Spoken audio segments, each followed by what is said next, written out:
এই যে ওয়াকফ সংশোধনী বিল ওরা লোকসভায় পেশ করেছে পাশ করানোর জন্যে, এটাকে জাতীয় কংগ্রেস মনে করে একটা মেজরিটেরিয়ান রুল কায়েম করতে চাইছে সারা ভারতবর্ষের ওপরে ভারতীয় জনতা পার্টি। বিভিন্ন ধর্মীয় ইসলামী ধর্মীয় সংগঠনের মধ্যে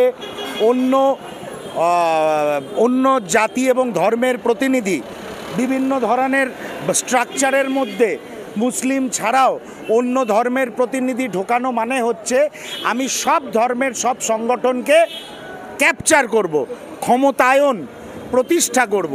এর আমরা বিরোধী। 37টা সংশোধনী জয়েন্ট পার্লামেন্টারি কমিটি এই ওয়াকফ বিল নিয়ে দিয়েছে। আমরা সরকারের কাছে জানতে চাই এই যে 37টা সংশোধনী পেশ করা হয়েছে সেই সংশোধনগুলো সরকার করলো কি না।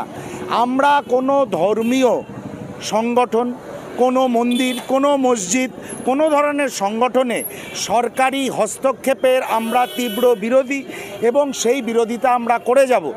যদি ওয়াকফ সংশোধনী বিল পাস হয় তাহলে আমরা এ দাবিও তুলব, তাহলে যেগুলো নন ইসলাম সংগঠন আছে সেখানে তাহলে ইসলামিক প্রতিনিধি কেন বসানো হবে না? হলে সবটা নিউট্রাল হতে হবে, তাহলে যেটা যেরকম আছে সেরকমই থাকবে। কেন্দ্রীয় মন্ত্রী কিরণ রিজিজু তিনি বলছেন যে ওয়াকফ সংশোধনী বিলের মাধ্যমে মুসলিম সম্প্রদায়ের জমি বা সম্পত্তি হস্তক্ষেপ করা হবে না, ওটা শুধুমাত্র সংরক্ষণ বা আমরা রক্ষার জন্য এই সংশোধনী বিল আনছে। কেন, কোন সম্প্রদায়ের মানুষ মুসলিম সম্পত্তি গায়েব করে দিচ্ছে? কেউ গায়েব করছে না। উনি মিথ্যে কথা বলছেন। ওয়াকফ সংশোধনী বিল আনছে সরকার যাতে ইসলামিক প্রপার্টিগুলোর ওপরে সরকার তাদের কর্তৃত্ব কায়েম করতে পারে।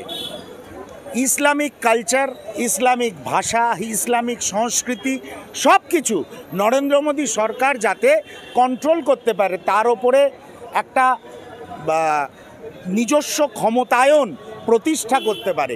এর আমরা বিরোধী, কারণ ধর্মীয় সংগঠনগুলো স্বাধীনভাবে ভারতবর্ষে চলুক, এটাই জাতীয় কংগ্রেস চায়। বারবার মুসলিম সম্প্রদায়ের ওপর এরূপ আগ্রাসন কেন মোদী সরকার? হ্যাঁ, ওরা বাইনারি পলিটিক্সে বিশ্বাস করে।